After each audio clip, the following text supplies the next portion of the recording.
والسلام علی سید الانبیاء والمرسلین اللہم صلی علی سیدنا و مولانا محمد وعلی آلہ واصحابہ وبارک وسلم وصلی علیہ۔ دنیا کے تمام دیکھنے والوں، تمام چاہنے والوں، تمام پیار کرنے والوں اور جہاں جہاں تک میری آواز کو سنا اور مجھے دیکھا جا رہا ہے، جنید اقبال کی جانب سے انتہائی محبت کے ساتھ السلام علیکم۔ ایک بار پھر ناظرین، پر نور صبح نور کے ساتھ میں آپ کو خوش آمدید کہتا ہوں، اور آئیے بلا تاخیر آغاز کرتے ہیں حضرت ابو انیس محمد برکت علی علیہ رحمہ کی تالیف اسماء النبی الکریم صلی اللہ علیہ وآلہ وسلم سے رسول اللہ صلی اللہ علیہ وآلہ وسلم کا ایک اسم مبارک، سیدنا المخبت صلی اللہ علیہ وآلہ وسلم، ہمارے سردار، اللہ کی طرف رجوع فرمانے والے۔ درود و سلام بھیجے اللہ آپ صلی اللہ علیہ وآلہ وسلم، آپ صلی اللہ علیہ وآلہ وسلم کے آل پر اور صحابہ کرام رضوان اللہ تعالیٰ علیہم اجمعین پر۔ حضرت عبداللہ ابن عباس رضی اللہ تعالیٰ عنہما بیان کرتے ہیں کہ حضور کریم صلی اللہ علیہ وآلہ وسلم اکثر یہ دعا فرمایا کرتے تھے کہ یا اللہ، مجھے بہت زیادہ شکر ادا کرنے والا، کثرت سے تیرا ذکر کرنے والا اور ساتھ ساتھ صرف تجھی سے ڈرنے والا، صرف تیری ہی اطاعت کرنے والا، تیرے ہی آگے جھکنے والا، تیرے ہی سامنے گریہ ازاری کرنے والا اور تمام امور میں تیری ہی طرف رجوع کرنے والا بنا دے، آمین۔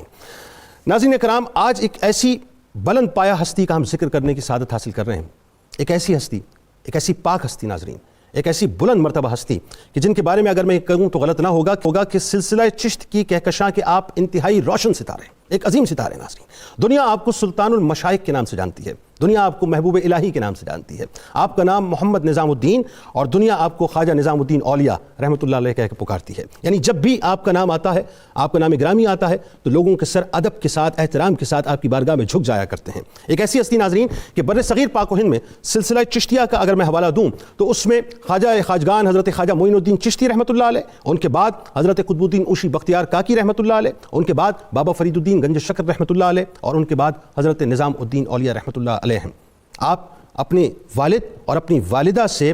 حسینی سید ہیں، یعنی امام علی مقام امام حسین علیہ السلام سے آپ کا سلسلہ جا کر ملتا ہے ناظرین۔ آپ نے مولانا شمس الدین سے، جو شمس الملک کے خطاب سے بھی مشہور ہیں، مقامات حریری حفظ کی۔ مولانا شمس الملک ادب اور لغت میں دوسرا کوئی ثانی نہیں رکھتے تھے ناظرین۔ آپ نے تمام علوم ظاہری یعنی فقہ، حدیث، تفسیر، کلام، معنی، منطق، حکمت، فلسفہ، حید، ہندسہ، لغت، ادب اور قرات وغیرہ ہی میں کمال حاصل کر لیا ناظرین۔ یعنی یہ تمام علوم جو ہے وہ آپ کی شخصیت کے اندر مکمل طور پہ رچے بسے ہوئے تھے۔ عالم یہ تھا ناظرین کہ ساتوں قراتوں کے ساتھ آپ نے قرآن شریف کو یاد کیا۔ آپ نے علوم ظاہری میں ناظرین صرف کمال حاصل نہیں کیا بلکہ ساتھ ساتھ علوم باطنی میں بھی آپ نے معراج حاصل کیا۔ اللہ تعالیٰ نے آپ پر بہت فضل و کرم کیا، بہت فضل و کرم کیا۔ یعنی عالم یہ تھا کہ علماء اور فضلاء کے طبقے میں آپ کو نظام الدین بحاس محفل شکن کے نام سے آپ کو پکارا جاتا تھا، یعنی آپ کا خطاب یہ مشہور تھا۔ اور کیوں نہ ہو ناظرین، جن کو رسول اللہ صلی اللہ علیہ وآلہ وسلم خواب میں یہ بشارت عطا فرمائے کہ تم فلک الفقراء للسالکین ہو، ذرا سوچئے ان کا مقام اور ان کا مرتبہ کیا ہوگا۔ یعنی عالم یہ ہے کہ جس روز، اب میں بڑی ایک آپ کو کمال بات بتاؤں، جس روز حضرت بابا فرید الدین گنج شکر رحمۃ اللہ علیہ سے آپ ملاقات کے لیے جا رہے تھے ناظرین، تو ایک موقع پہ آپ آ کے رک گئے۔ یعنی ایک مقام جاتا تھا ملتان شریف کی طرف اور ایک مقام جاتا تھا پاک پتن کی طرف۔ رسول اللہ صلی اللہ علیہ وآلہ وسلم نے خود آپ کو بشارت فرمائی، یہ روایتوں میں آتا ہے کہ آپ کو بشارت فرمائی کہ پاک پتن کی طرف جاؤ، یعنی فرید کی طرف جاؤ۔ اور جس روز آپ بابا فرید الدین گنج شکر رحمۃ اللہ علیہ کی خدمت پہ پہنچے، یعنی آپ کی جب پہلی ملاقات ہوئی ناظرین، اس روز بابا صاحب رحمۃ اللہ علیہ نے آپ کو وہ ٹوپی جو کہ آپ خود پہنے ہوئے تھے آپ کو عطا فرمائی، اور ساتھ ساتھ آپ کو خرقہ عطا فرمایا، نالین شریف عطا فرمائی، آپ کو مصلی عطا فرمایا، آپ کو عصا عطا فرمایا، بہت سارے تبرکات آپ کو عطا فرمائے۔ پھر ایک خوبصورت جملہ بابا صاحب علیہ الرحمہ نے فرمایا کہ اے نظام الدین، میں چاہتا تھا کہ ہندوستان کی ولایت کسی اور کو دے دوں، میں چاہتا تھا کہ ہندوستان کی ولایت کسی اور کو دے دوں، مگر تم چونکہ راستے میں تھے اور غیب سے مجھے ندا پہنچ گئی تھی اور مجھے یہ کہہ دیا گیا تھا کہ نظام بدایونی آنے والے ہیں، تو ولایت اب صرف انہی کا حق ہے، انہی کے لائق ہے اور انہی کو دینی چاہیے۔ یعنی یہ وہ مقام ہے ناظرین کہ جس سے پتہ چلتا ہے کہ اللہ تبارک و تعالیٰ نے آپ کو وہ بلند مقام عطا کیا کہ پورے ہندوستان کی کنٹرول اینڈ کمان، اگر میں جملہ ادا کروں تو غلط نہ ہوگا،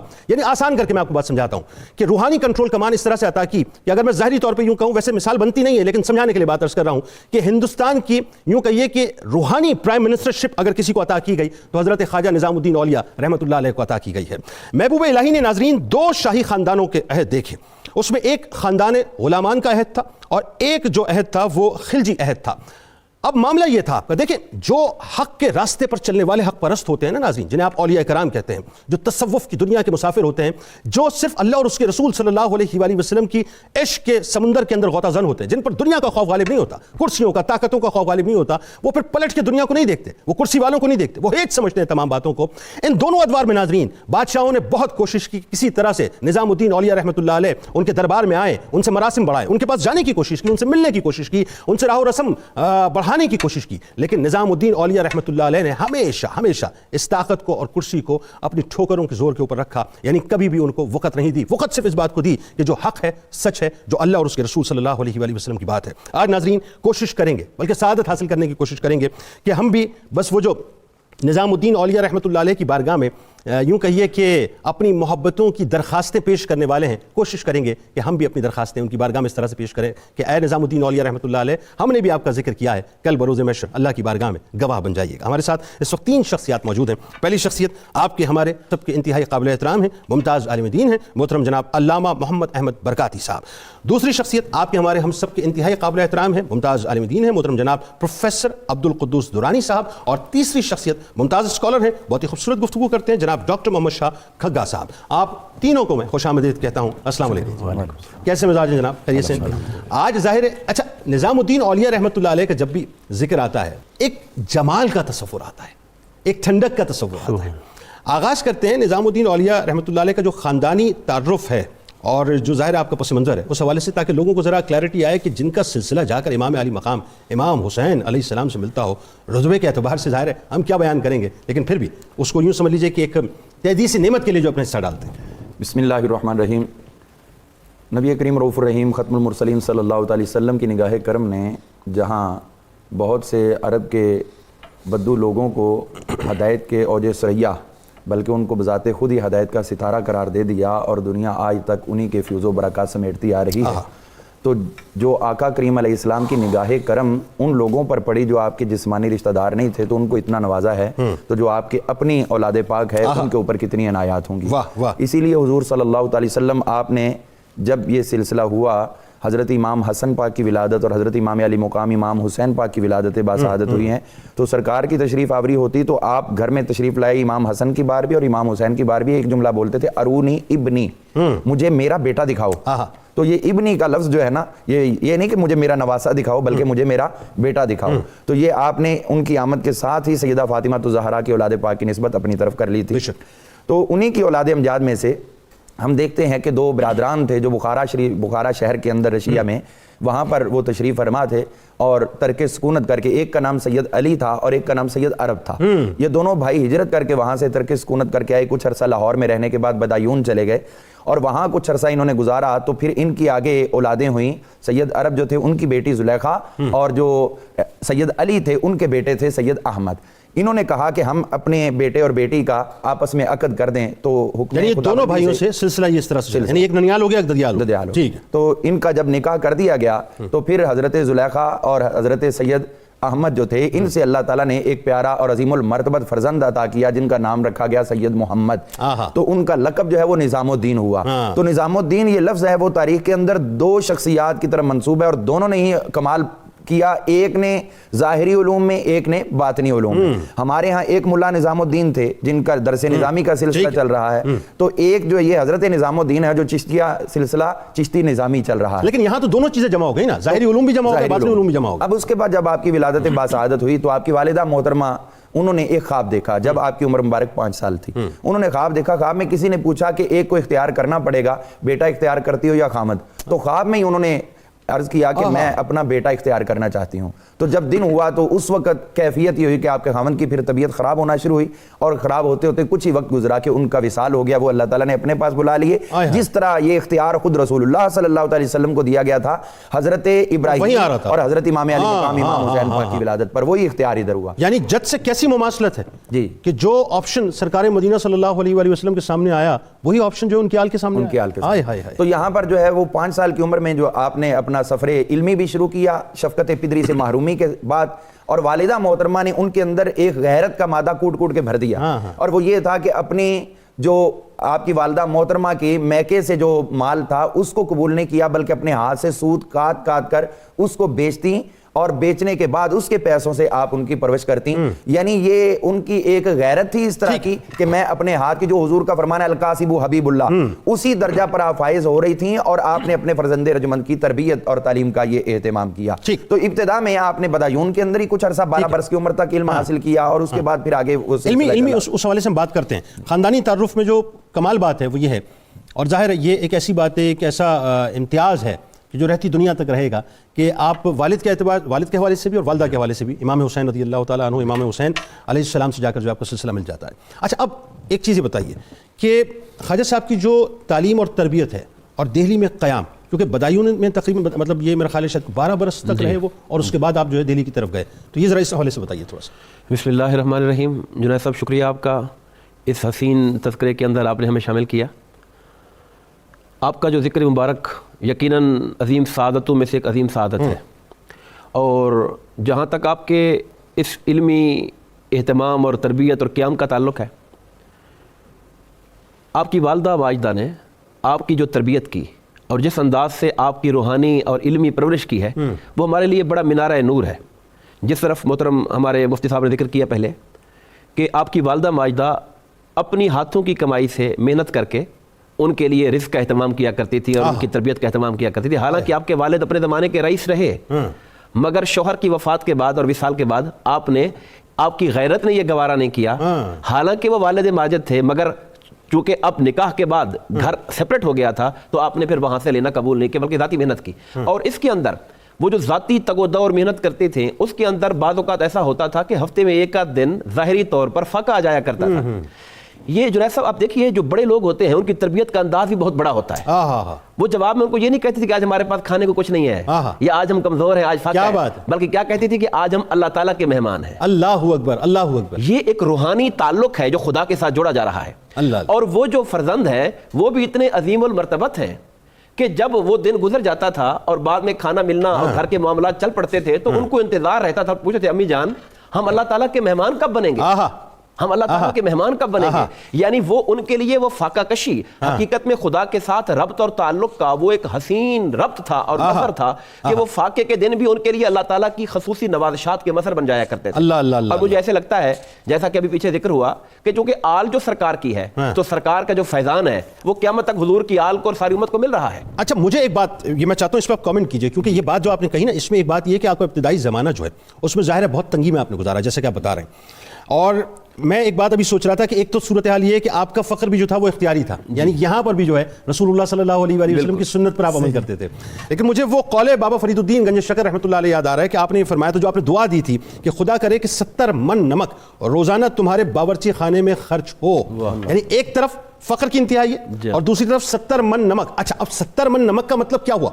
یعنی صرف نمک تو نہیں نا, وہ بنے گا, وہ کھانا بنے گا, اس میں روٹیاں بنیں گی, اس میں سالن بنے گا, کھانے میں تو نمک کی مقدار قلیل. میں وہ عرض کر رہا ہوں, تو روایتیں بتاتی ہیں کہ 70 اونٹ جو ہے وہ آپ کے لنگر خانے میں ڈیلی کٹتے تھے. تو ایک طرف اختیاری فقر اور دوسری طرف سخاوت کا یال. دیکھیں جی, ان مال عسر یسرا, یہ خدا کا ایک اصول ہے کہ تنگیوں کے بعد آسانیاں ہوتی ہیں, اور یہ تو وہ لوگ ہیں کہ تنگیاں بھی ان کی اختیار کردہ ہیں. جیسے سرکار دو عالم صلی اللہ علیہ وسلم کی حیات طیبہ کے اندر ہم دیکھتے ہیں کہ اللہ پاک فرماتے ہیں حبیب اگر آپ چاہیں ہم پہاڑوں کو سونے کا بنا دیں اور یہ آپ کے ساتھ چلتے پھرتے رہیں, مگر آقا فرماتے ہیں باری تعالیٰ نہیں, میری خواہش یہ ہے کہ ایک دن میں کھاؤں اور ایک دن میں فاقے میں رہوں, جب میں کھاؤں تو تیرا شکر ادا کرتا رہوں, اور جب فاقے میں رہوں میں صبر کرتا رہوں. تو یہی فیضان ہے سرکار دو عالم کا, اور آقا کا یہ فرمان کہ اگر میرے پاس احد کے پہاڑ جتنا بھی سونا ہو تو میں 3 راتیں بھی گھر میں رکھنا پسند نہیں کروں. ٹھیک,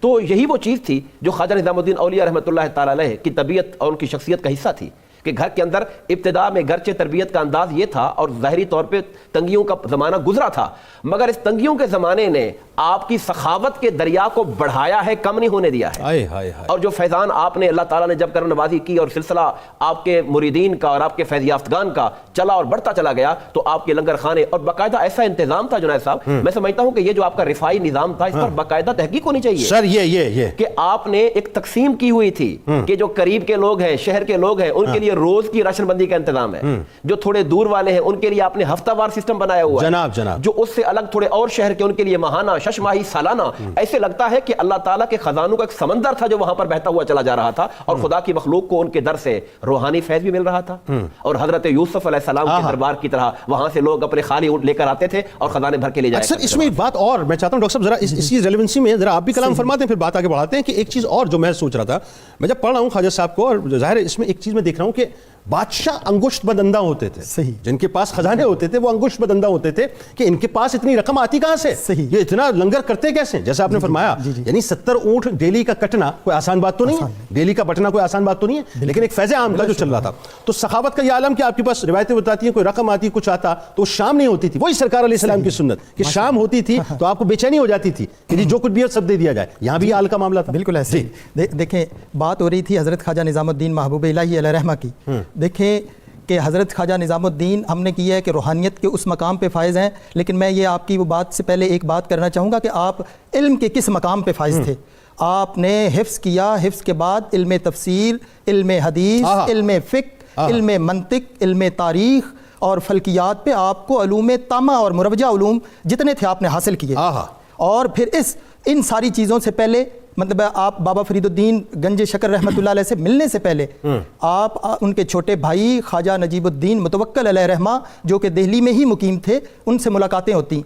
اور خلیفہ بھی تھے، خلیفہ بھی، تو حضرت بالکل برابر میں ساتھ سے پڑوس تھا۔ جی بالکل، تو خواجہ نجیب الدین متوکل نے ایک بار آپ کو کہا کہ آپ کو زندگی میں ایک بار فرید الدین گنج شکر رحمۃ اللہ علیہ کو ملنا چاہیے، جیسے کسی ایک شاعر نے کہا بابا ہیں فلک سریر ہیں گنج شکر، چشتی پیروں کے پیر ہیں گنج شکر، پھیرے ہوئے ماں سوا اللہ سے رخ، اللہ کے وہ فقیر ہیں گنج شکر۔ اور وہاں پہ حضرت بابا فرید الدین گنج شکر رحمۃ اللہ علیہ کے پاس بھی ایک چشتیوں کی ایک کہکشاں تھی، حضرت خواجہ بدر الدین اسحاق سید تھے، اور اسی طرح بدر تھے 14ویں کے چاند کی طرح، حضرت جمال الدین ہنسوی علیہ رحمہ، اور حضرت خواجہ علاء الدین علی احمد صابر کلیری رحمۃ اللہ علیہ۔ تو حضرت خواجہ نظام الدین محبوب بھانجے تھے نا آپ کے، وہ تو بھانجے تھے بابا صاحب، بھانجے، بالکل۔ آپ حضرت خواجہ نظام جب دہلی سے چلے اجودھن کے لیے تو وہاں پہ انتظار ہو رہا تھا، آپ دیکھیں وہاں پہ سارے جتنے آپ کے دوست، رفقا، خلفاء، دیگر مریدین وہ نیچے چٹائی پہ صفوں پہ آرام فرماتے، تو آپ کے لیے ایک چارپائی بچھائی گئی، آپ کے لیے اہتمام کیا گیا، جیسے آپ نے ذکر کیا وہ سارے تحائف جو آپ کو مشائخین چشت سے امانتاً ملے تھے، جو آپ کو خواجہ خواجگان نے عطا کی تھے، وہ بھی نکال کے رکھ لیے پہلے سے ہی۔ دیکھیں یہ فیصلے جیسے وہ کہتے ہیں کہ پہلے سے ہو جاتے ہیں، اور آتے ہوئے بابا جی نے جو ان کے مزار پہ بھی مشہور معروف شعر ہے وہ پڑھا، اے آتش فراقت دلہا کباب کر دے، سیلاب اشتیاقت جانہا خراب کر دے، کہ میری فرقت میں، آپ کی جدائی میں، آپ کے انتظار میں جان جو ہے وہ بے چین تھی، اور عشق و محبت میں نے اپنی جان کو اضطراب میں ڈالا ہوا تھا، اور اب آپ آ گئے ہیں۔ تو وہاں پہ حضرت بابا فرید الدین رحمۃ اللہ علیہ نے آپ کو اسی طرح پہلی ملاقات میں ہی وہ دستار بھی پہنا دی، خلافت بھی عطا کر دی۔ حضرت فرید الدین گنج شکر رحمۃ اللہ علیہ نے انتہائی محبت اور احترام دیا، اور وہ حضرت جمال الدین ہنسوی علیہ رحمہ کے پاس جو عوارف المعارف آپ درس دیا کرتے تھے نا، سلسلہ سوروردیہ کی معروف کتاب ہے حضرت شیخ شہاب الدین علیہ رحمہ کی عوارف المعارف، حضرت فرید الدین گنج شکر علیہ رحمہ، ہم یہ اندازہ لگائیں کہ صوفیاء کا علم کتنا تھا کہ عربی متن کے ساتھ حضرت آپ اپنی محافل میں سب سے زیادہ عوارف المعارف کا درس دیتے، اور جمال الدین ہنسوی کو حکم دیا کہ وہ والا تحفہ بھی خواجہ نظام کو عطا کر دیں۔ خواجہ نظام جب آئے اور پھر واپس دہلی میں آئے، اور کیونکہ حکم تھا کہ آپ نے غیاس پور میں آ کے مقیم ہونا ہے، غیاس پور میں رہے، آپ الگ تھلگ رہنا چاہتے تھے۔ یہ سلسلہ چشتیہ کا مزاج تھا کہ آپ نے محافل میں، ہجوم میں، لوگوں میں شہرت طلبی کے لیے، اپنا نام بنانے کے لیے آپ نہیں جایا کرتے تھے، آپ الگ تھلگ رہا کرتے۔ تمام مشائخین چشت کا یہ شیوا ہے، اور جیسے آپ نے ذکر کیا بہت سارے بادشاہ پھر آپ کے لیے، آپ کو ملنے کے لیے بڑی خواہش رکھتے تھے۔ یعنی میں ایک بات ابھی سوچ رہا تھا کہ اس میں ذرا سا آپ برکاتی صاحب کلام فرمائیے کہ یہ جو تبرکات بابا صاحب نے پہلی ملاقات میں عطا کی ہے، یہ بالکل اس طرح کی بات مجھے محسوس ہوتی ہے جیسے روحانی طور پہ کسی کو تیار کیا جا رہا ہو ایک بہت بڑے مشن کے لیے، ایک جنگ کے لیے، تو وہ جو اسلحے سے لیس کیا جاتا ہے، یہ روحانی اسلحہ جو ہے وہ بابا صاحب نے میرا خیال عطا فرمایا۔ اور ایک اور بات کہ بابا صاحب جب خطوط وغیرہ لکھا کرتے تھے یا کوئی اپنا تحریر لکھتے تھے تو مولانا کہہ کے پکارا کرتے تھے آپ کو؟ حضرت نظام الدین اولیاء رحمۃ اللہ تعالی علیہ آپ کے حوالے سے اگر ہم قدیم کتابیں جو فارسی متن ہے وہ نکالیں، بابا صاحب کے حوالے سے نکالیں، تو بابا صاحب کے نام کے ساتھ بھی لفظ مولانا آتا ہے، اور حضرت نظام الدین اولیاء رحمۃ اللہ علیہ کو بابا صاحب جب بھی خط لکھتے تھے تو اس میں مولانا نظام الدین لکھتے تھے۔ تو بات یہ ہے اس میں کہ جو شریعت اور طریقت کہہ کر طریقت کو جہالت سے آلودہ کیا جا رہا ہے، یہ ان کے لیے بات سوچنے کی ہے کہ حضرت نظام الدین محبوب الہی رحمۃ اللہ علیہ آپ کی یہ کیفیت دیکھیں کہ آپ نے پہلے مقامات حریری یاد کیا 40 اس کے مقام ہیں جو فاضل عربی کے نصاب میں شامل رہا ہے. جی تو اس کے بعد انہوں نے کہا یہ تو دنیا دار کا کلام تھا. پھر قاضی ایاز رحمۃ اللہ علیہ کی مشارق الانوار اس کے فدیے میں یاد کیا اور وہ حدیث مبارکہ اس میں زبانی یاد کی. اور حضور بابا فرید الدین گنج شکر رحمۃ اللہ علیہ سے آپ نے تمہید ابو شکور سالمی جو ہے وہ سبقن پڑھی. اور یہ پاکستان کے اندر حضرت علامہ سند المحدثین سید ابو البرکات سید احمد شاہ صاحب رحمۃ اللہ علیہ انہوں نے اس کا عربی متن بھی شائع کیا اور پھر اس کا ترجمہ بھی کیا. یہ مارکیٹ میں ملتی ہے. یہ وہ کتاب ہمارے لوگوں کو لینی چاہیے اور اس کو سمجھنا چاہیے. اس کے اندر بہت سے اسرار و رموز موجود ہیں جو بابا صاحب نے حضرت نظام الدین اولیاء کو سبقن یاد کروائے. اور اسی چیز کی تائید میں ایک اور بات بھی عرض کروں, وہ جو حضرت نظام الدین اولیاء محبوب الہی رحمۃ اللہ علیہ سے بابا صاحب نے فرمایا تھا کہ آپ جن جن کو میں نے خلافت دینی نا ان کی لسٹ بنا کے لائیں, کیونکہ وقت گزارا تھا, ان کو اندازہ تھا سارا. اور یہ بھی دیکھیں کہ بابا صاحب ان کے کتنا اعتماد کر رہے تھے, ان کو حکم دے رہے تھے کہ آپ اپنی مرضی سے لسٹ بنائیں. انہوں نے بنائی کم و بیش 22 افراد پر مشتمل کم و بیش. تو ان میں جب بابا صاحب نے دیکھا تو 3 نام کاٹ دیے. تو یہ عرض کرنے کے حضور یہ بندہ تو آپ کا بہت بڑا خدمت گزار ہے اور آپ سے بڑی عقیدت اور الفت رکھتا ہے اور سب سے زیادہ حاضری دیتا ہے, تو آپ نے اس کا نام نکال دیا. اس کو خلافت دینی چاہیے تھی. آپ نے فرمایا اس کا نام اس لیے نکالا چونکہ یہ عالم نہیں ہے. یعنی یہاں پہ آپ کی بات سے یہ بات سمجھ آتی ہے کہ 2 باتیں. ایک تو یہ کہ اللہ نے بابا فرید الدین مسعود گنج شکر رحمۃ اللہ علیہ کو کیا اتھارٹی عطا فرمائی کہ جس کے نام پر مہر ثبت کر دیں بابا صاحب رحمۃ اللہ علیہ, بس اسی کا نام جو ہے پھر وہ مقام حاصل کر لے. ایک بات. دوسری بات, تصوف کی دنیا میں آؤ گے تو بغیر علوم حاصل کیے نہیں آؤ. ناظرین ہمارے ساتھ رہیں کیونکہ اب گفتگو اس فیز میں داخل ہو گئی ہے.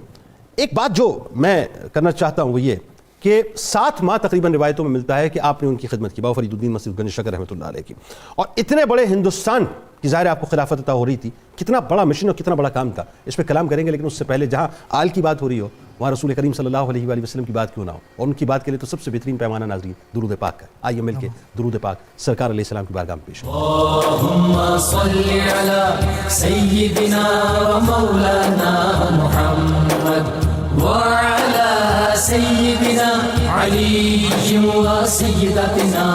فاطمة وسيدتنا زينب وسيدنا حسن وسيدنا حسين وعلى آله وصحبه وبارك وسلم. اللهم صل على سيدنا ومولانا محمد وعلى سيدنا علي وسيدتنا فاطمة وسيدتنا زينب وسيدنا حسن وسيدنا حسين وعلى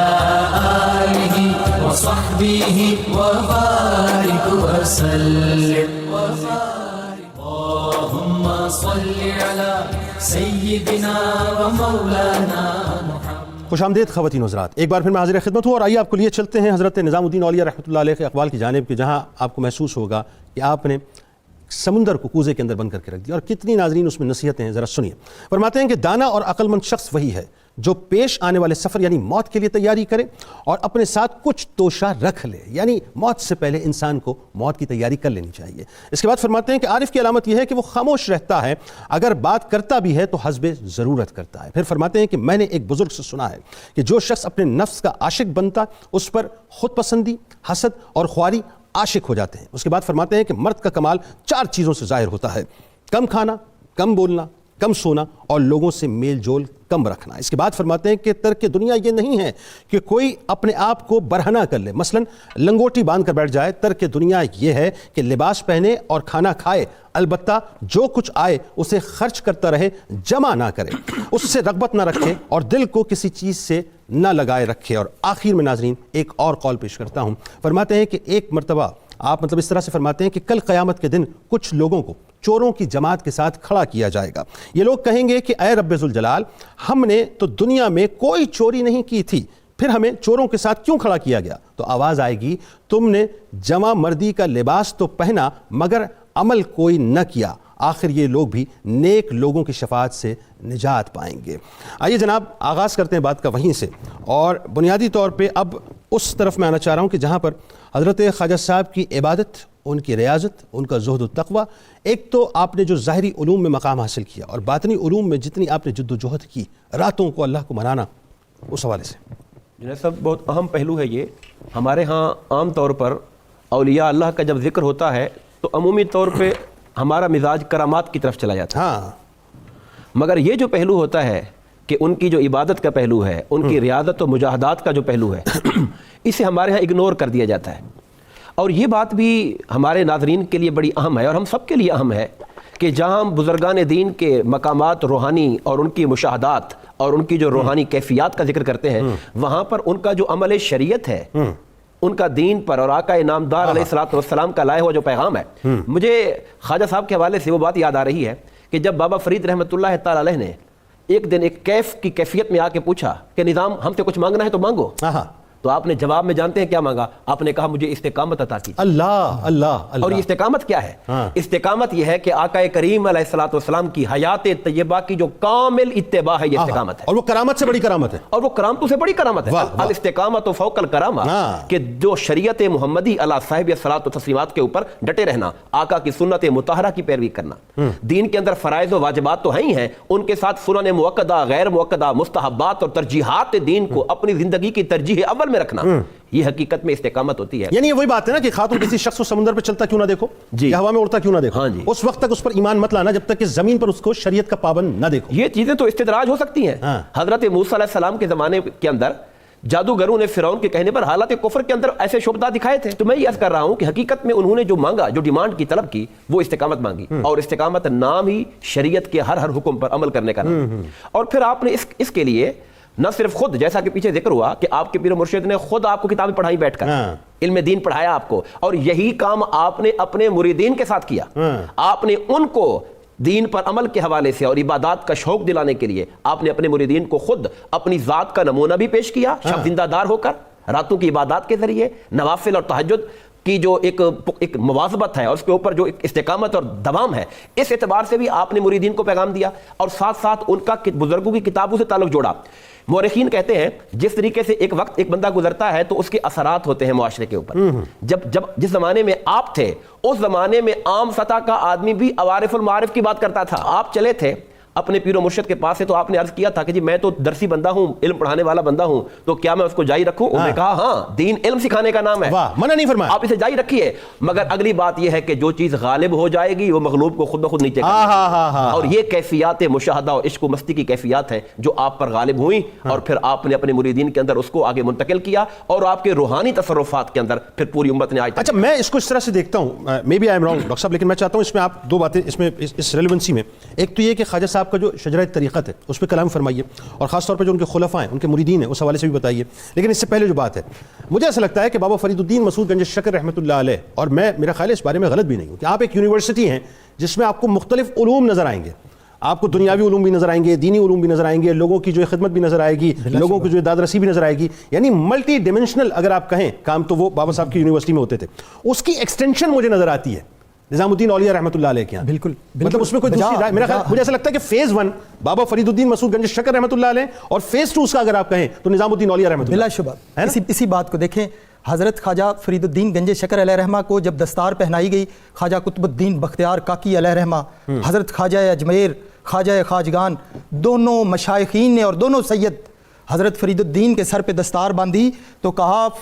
قطب الدین تم نے ایسا شہباز اپنے حصار میں لیا ہے جس کی پرواز سدرۃ المنتہا تک ہے, اور شیخ بحر و بر کا لقب دیا. اور پھر فرید الدین نے جب مقام وہ دیا اور وہی خرقہ آپ نے پہنا دیا خواجہ نظام کو, جیسے آپ نے اپنی گفتگو کے آغاز میں یہ کہا ہے کہ پرائم منسٹر کہہ دیں تو یہ بجا ہوگا, یہ غلط نہیں ہوگا. تو بالکل حضرت خواجہ نظام خلجی خاندان, تغلق خاندان اور جو خاندان غلام, اس ادوار میں جو شاہ اور بادشاہ اور وزیر جہاں ہوتے, جس کو کہہ دیتے کل تو تخت پہ نہیں ہوگا تو وہ نہ ہوتا, جس کا بازو پکڑ کے کہہ دیتے کہ کل تو سلطنت پہ بیٹھا ہوگا اور وہ سلطنت پہ بیٹھا ہوتا. اور اس کی دلیل یہ ہے کہ حضور اکرم صلی اللہ علیہ وسلم نے فرمایا کہ خواجہ اجمیر کو مامور ہند کا میں نے کیا ہے, مامور من الرسول. اور حضور غوث اعظم پیران پیر شیخ عبد القادر جیلانی علیہ رحمہ نے بھی فرمایا کہ ان کو تفویض کر دیا ہندوستان کی ولایت. اب مشائخین جس کو چاہیں اتار دیں, جس کو چاہیں بٹھا دیں. اللہ اکبر. تو یہ خواجہ نظام محبوب الہی اسی طرح نہ بادشاہوں کو خاطر میں لاتے, نہ ان کے دربار میں جاتے اور کہتے کہ ہمارے حجروں میں ہی ساری بادشاہی ہے اور یہیں پہ سارے فیصلے ہو جاتے. اس پہ بات کرتے ہیں, لیکن پہلے وہ شجرے کے حوالے سے بتائیے, اور خلفاء اور مریدین کے حوالے سے. حضرت خواجہ نظام الدین محبوب الہی دیکھے ان کے جتنے مریدین ہیں خلفاء، جیسے علامہ برکاتی صاحب نے بات کی کہ مولانا کے نام سے، اب دیکھیں مولانا شمس الدین یحییٰ آپ کے خاص مریدوں میں، حضرت مولانا نصیر الدین چراغ دہلی، اتنا بڑا نام، دہلی کے چراغ، پہلی خلافت، پہلی خلافت، اور بلکہ اسی سے سلسلہ چشتیہ آگے جو ہے پروان چڑھا. پھر حضرت امیر حسن سجزی علیہ رحمہ جنہوں نے فوائد الفوائد لکھی، دنیا جہان میں تہلکہ مچا دیا. ایسا ہی. پھر حضرت امیر خسرو رحمۃ اللہ علیہ توتیے ہند کہا آفا کہا اگر دیدام مہرے بتاں ورزیدام بسیار خوباں دیدام اما تو چیزیں دیگری، میں نے دنیا جہان ڈھونڈ ڈالا آپ جیسا نہ پایا نہ دیکھا، من تو شدم تو من شدی من تن شدم تو جا شدی تا کس نگویت بعد ازی من دیگرم تو دیگری، خسرو غریب است و گدا افتاد در شہر شما باشد کے سوئے غریباں بنگری. یہ امیر خسرو توتیے ہند کبھی کہہ رہے ہیں موہے اپنے ہی رنگ میں رنگ لے نجام، کبھی کہہ رہے ہیں چھاپ تلک سب چھینی رے مجھ سے نینا ملائی کے، کبھی کہہ رہے ہیں خبرم رسید ان شب کے نگار خواہی آمد، سر من فدا یہ راہی کے سوار خواہی آمد، بیک آمدن ربودی کے دل و دین و جان خسرو چشبت گرب دن سادو سے بار خواہی آمد. مولانا فخر الدین زرادی اتنا بڑا مقام اور بہت بڑے مولانا تھے، وہی مشارق الانوار پڑھاتے اور حدیث کے عالم. پھر خواجہ برہان الدین غریب آپ کے خلیفہ، ٹھیک، اتنے بڑے نام. بس اب مختصراً صرف 2-3 جملوں میں شجرہ طریقت بتا دے تاکہ پھر میں حضرت خواجہ نظام محبوب الہی علیہ رحمہ کی بیعت، حضرت خواجہ فرید الدین گنج شکر، ٹھیک ہے، شیخ بحر و بر آپ کی بیعت، خواجہ قطب الدین بختیار کاکی علیہ رحمہ آپ کی بیعت، آگے حضرت خواجہ خواجگان خواجہ اجمیر سے نائب رسول فی الہند، نائب رسول فی الہند. پھر آپ کی بیعت حضرت خواجہ عثمان ہرونی علیہ رحمہ، پھر ان کی بیعت حضرت خواجہ حاجی شریف زندنی علیہ رحمہ، سبحان اللہ. پھر ہرات میں چلے جاتے ہیں حضرت خواجہ موصود چشتی علیہ رحمہ اللہ. پھر حضرت ابو اسحاق شامی علیہ رحمہ اللہ جو ماہر ریاضیات بھی تھے اور ماہر فلکیات اور موسیقیات. پھر آگے حضرت خواجہ ابو الحسن خرقانی علیہ رحمہ، پھر آگے حضرت حسن بصری علیہ رحمہ، پھر حضرت مولا علی مشکل کشا شیر خدا سے. یہ طریقت کا چلتا آ رہا ہے اور ایک سے ایک بڑھ کے کیا نام ہے اور ان کا کیا مقام ہے. بالکل صحیح، بالکل ٹھیک ہو گیا. اچھا اب اس میں یہ بتائیے اپنا برکاتی صاحب کہ بابا صاحب نے جو تعلیمات آپ کو فرمائیں اور ظاہر ہے جو آپ کو دروس دیے اور جو نصیحتیں فرمائیں، اور اس میں ظاہر ہے ایک تو آپ کی تعلیم جو ہوئی وہ آپ کی والدہ کے توسط سے، اور ایک تعلیم آپ کی یہاں ہو رہی ہے، اس حوالے سے کیا فرمائیں؟ اس حوالے سے میں 2 باتیں عرض کرنا چاہوں گا، ایک والدہ محترمہ کے حوالے سے اور دوسری جو ہے وہ حضور بابا صاحب کے حوالے سے. والدہ محترمہ کے حوالے سے تو آپ کی تربیت کا یہ ایک معاملہ تھا کہ والدہ محترمہ نے آپ کے اندر غیرت جو ہے وہ کوٹ کوٹ کر بھری تھی، اور اسی چیز کو بابا صاحب نے بھی فرمایا تھا کہ آپ نے کبھی کسی بادشاہ کے در پہ نہیں جانا. تو یہ والدہ کی طرف سے اور پیر و مرشد کی طرف سے یہ مشترکہ نکات ملے. اب آپ یہ دیکھیے کہ ایک مرتبہ ایسا ہوا کہ اس دور کا بادشاہ قطب الدین مبارک، اس نے ایک مسجد بنوائی اور لوگوں سے کہا کہ یہ جمعہ سب لوگوں نے میری مسجد میں آ کے ادا کرنا ہے. تو اب یہاں پر یہ سلسلہ ہوا کہ بابا حضرت نظام الدین اولیاء فرمانے لگے کہ بھئی ہم قریبی مسجد میں جائیں گے، ادھر نہیں جائیں گے. تو وہاں نہ پہنچے، جو دریوزہ گر تھے انہوں نے، کچھ چغل خور تھے انہوں نے چغلی کی، اور اس کے علاوہ اس کا طریقہ یہ تھا کہ یکم ماہ جو بھی نیا ہوتا تھا مہینہ، اس کی یکم تاریخ کو سب علماء و مشایخ کو بلایا جاتا تھا اور آپ ادھر بھی نہیں جاتے تھے، اپنے کسی نائب کو بھیج دیا کرتے تھے. اب جب وہاں پر گئے ہیں یہ سارے لوگ، انہوں نے نوٹ کروایا کہ جناب یہ حضرت نظام الدین اولیاء نہیں آتے، نہ یہ آپ کی مسجد کی ابتدا میں آئے اور نہ یہ ادھر. اس نے آرڈر دے دیا کہ اگر یہ جو اب نیا چاند شروع ہوگا اس تاریخ کو اگر نظام الدین نہ آیا تو گرفتار کر کے لے آئیں گے. سختی سے آرڈر دے دیا. اب آپ کے پاس یہ جب بات پہنچی کہ آپ کو آنا پڑے گا، آپ انتہائی پریشان ہوئے. والدہ محترمہ نے یہ جو کہا تھا کہ تم نے اپنی ماں کے ساتھ، یہ محبت کا درس تھا کہ بیٹا جب بھی کوئی معاملہ بنے نا، میں نہ بھی ہوں تو میری قبر پہ آ جانا،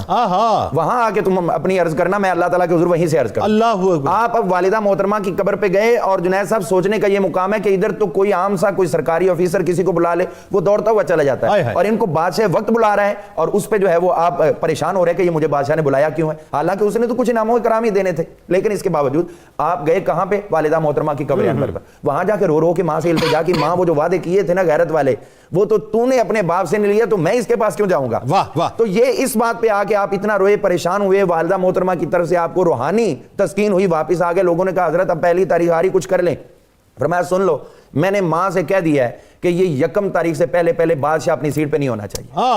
اب یہ فیصلہ کر رہے ہیں، اور وہ فیصلہ پھر اسی طرح ہوا کہ یا تو یہ پہلی تاریخ نہیں آئے گی تو یا پھر قیامت قائم ہو جائے گی. قیامت تو قائم نہیں ہونی تھی تو پہلی تاریخ آنی تھی. اب وہ تیسری بات یہ آئی کہ یہ بادشاہ اپنی سیٹ پہ نہیں رہے گا. اس کو خسرو خان نے پکڑا اسی تاریخ سے پہلے، اور پکڑ کے اس کی گردن تن سے جدا کی اور ہزاری ستون سے اس کو نیچے گرایا، اور اس کی لاش کے جو ہے وہ اسی وقت ہی ٹکڑے ٹکڑے ہو گئے. تو یہ والدہ کی طرف سے جو تربیت تھی سب سے بڑی غیرت. اور دوسری تربیت تربیت کا حصہ جو تھا حضور بابا صاحب کی طرف سے آپ کو وہ یہ تھا کہ بیٹا غیرت غرور تکبر کا نام نہیں، وہ عاجزی کا نام ہے۔ ایک لوگ جو غیرت میں آ کر وہ بڑے مغرور ہو جاتے ہیں اور پھر کہتے ہیں ہم غیرت مند ہیں، نہیں، غیرت بھی ہو اور عاجزی بھی ہو، یعنی جھکاؤ ہونا چاہیے۔ ایک شخص چلا مناظر تھا، اس نے بابا صاحب کا دہلی میں بہت چرچا سنا اور ادھر آ گیا حضور بابا صاحب سے مناظرہ کرنے کے لیے۔ اب بابا صاحب سے وہ کہتا ہے آپ بڑے اپنے آپ کو سمجھتے ہو، میرا یہ سوال ہے اس کا جواب دو۔ بابا صاحب خاموش ہو، بھئی ہمیں کیا آتا ہے، دوسرا سوال، تیسرا، اس نے کئی سوال کیے، بابا صاحب بڑی خاموش، بھئی ہم تو درویش آدمی، ہمیں کیا آتا ہے، کچھ بھی نہیں آتا، اور وہ بڑے فخر کے ساتھ پھولتا جا رہا ہے۔ اور جب اس کے کسی سوال کا جواب نہیں ملا تو وہاں سے فاتحہ نہ گیا، میں جا کے لوگوں کو بتاؤں گا۔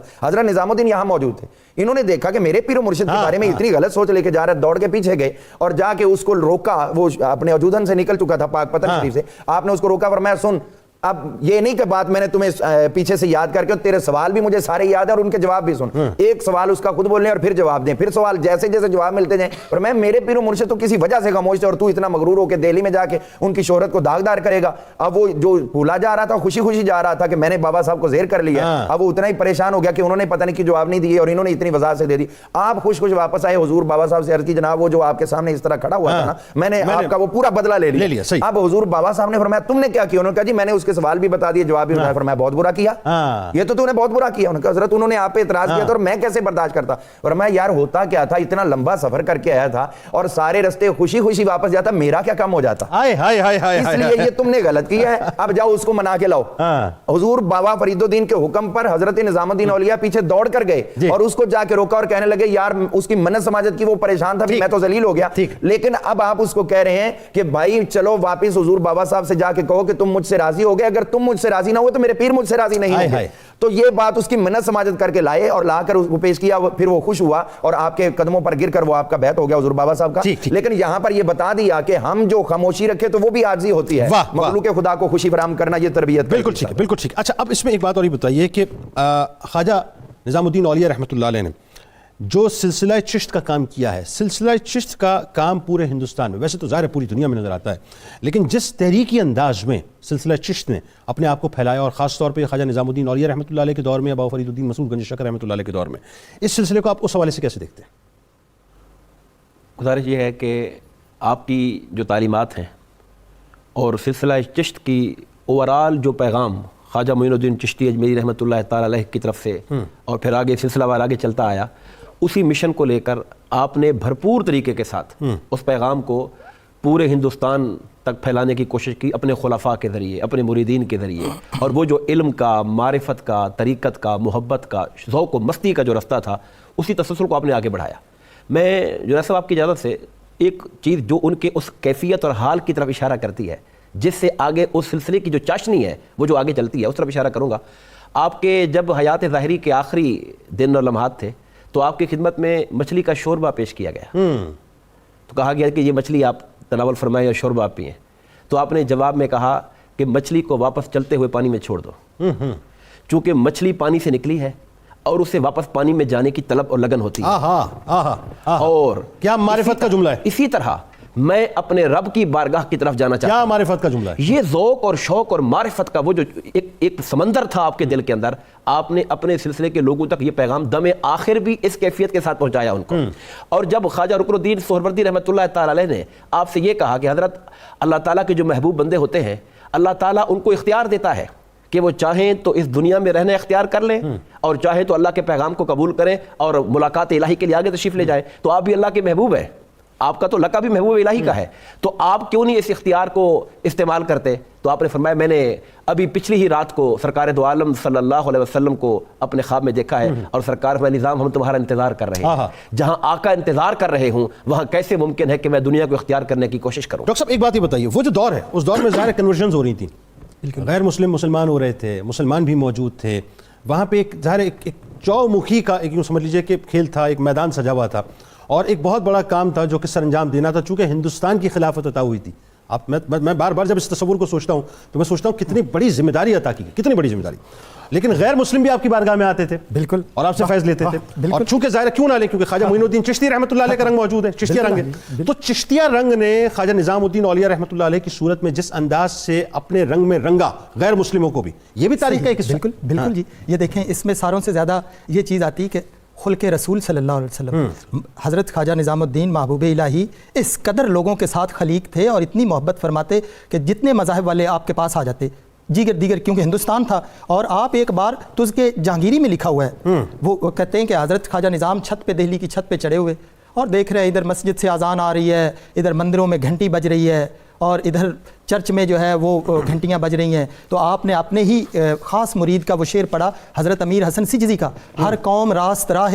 دینی اور قبلہ گاہ، ہر ایک قوم نے کوئی نہ کوئی اپنا قبلہ اور دین سیدھا کیا. ادھر سے امیر خسرو علیہ رحمت سیڑھیاں چڑھ کے آئے اور دوسرا مصرع آگے انہوں نے پورا کر دیا، کہا من قبلہ راست کردم بر سمت کج کلا ہے، کہ میں نے تو آپ اس ٹیڑھی ٹوپی والے شیخ کی طرف اپنا قبلہ سیدھا کر دیا. تو ہندوستان میں چونکہ دیگر مذاہب اور یہ سارے لوگ جو ہندو بھی تھے تو وہ ان جیسے مزاج کے ساتھ آپ نے بعض اوقات مزامیر کے ساتھ سماع کی اجازت دی اور پھر وہ آپ راغب ہوتے اور آپ اس میں پھر اللہ اور رسول کا پیغام دیتے جس سے وہ اور زیادہ یعنی ایک طرف بھجن ہو رہا ہے، ہاں جی، تو بھجن کے سامنے آپ نے جو ہے وہ یہ سماع کا جو سلسلہ جو یہ اسی لیے مزامیر کا اجازت دی نا آپ نے کہا کہ اس طرح. تو حضرت امیر خسرو علیہ رحمہ چونکہ وہ انہوں نے اسی طرح کے ماحول بنا دیا اور لوگ آپ کی طرف متوجہ ہوتے اور جب متوجہ ہوتے تو آپ اپنا پیغام پیش کر دیتے. تو اسی طرح حضرت خواجہ نظام الدین محبوب الہی علیہ رحمہ جو ان کا وہ کہتے ہیں کہ جب آپ کا جنازہ اٹھا ہے، یہ سبا سنابل والے نے میر عبد الواحد بلگرامی لکھتے ہیں، وہ کہتے ہیں کہ آپ کا جب جنازہ اٹھا تو چھتوں پہ، چباروں پہ عورتیں، بچے، شامی، تاتاری. حضرت سعدی علیہ رحمہ کی غزل، ای سرو سی مینا بے صحرا می روی، نیک بد عہدی کے بیما می روی، کہ اے چاندی جیسے حسین محبوب آج تم اکیلے کہاں جا رہے ہو، اور یہ تو بڑی ستم ظریفی ہے کہ اکیلے جا رہے ہو، ہمیں ساتھ ہی نہیں لے کے جا رہے. اور اس وقت اتنا یہ سرور اور کیف بن گیا تھا کہ لوگ اشکبار ہو رہے تھے اور کہا ای تماشا گاہ عالم روئے تو کجا بہرے تماشا می روی، ساری دنیا تو تجھے دیکھنے آتی ہے، آج تو کس کو زیارت کرنے کے لیے جا رہا ہے. اور امیر خسرو علیہ رحمہ نے کہا خاموش خاموش چپ، اگر اسی طرح کیف چلتا رہا تو حضرت خواجہ نظام اٹھ کے بیٹھ جائیں گے اور اس سما میں اور دنیا میں ایک حجاب آ جائے گا اور ہجان پیدا ہو جائے گا. آپ کا بہت شکریہ، آپ تینوں احباب کا، آپ تشریف لائے. ناظرین کرام، یہ وہ ہستیاں ہیں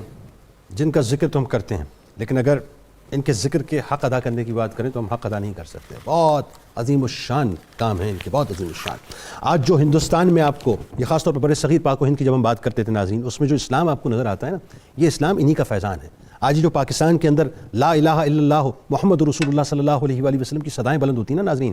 اصل میں ہم اپنے بچوں کو اپنی تاریخ پڑھاتے نہیں، یہ فیضان ہے دراصل چشتیہ سلسلے کا. حضرت خواجہ معین الدین چشتی رحمۃ اللہ علیہ سے جو سلسلہ شروع ہوتا ہے بر صغیر پاک و ہند میں، اگر وہ فیضان نہ ہوتا ناظرین تو آج ہمارے آپ کے گھروں کے اندر یہ لا الہ الا اللہ محمد رسول اللہ صلی اللہ علیہ وآلہ وسلم کی صدائیں بلند نہ ہوتی. صاحب یہ صدائیں بلند ہو رہی ہیں تو یہ صدقہ ہے دراصل ان اولیاء کرام کا، نظام الدین اولیاء رحمۃ اللہ علیہ کا، ان کے سلسلے کا،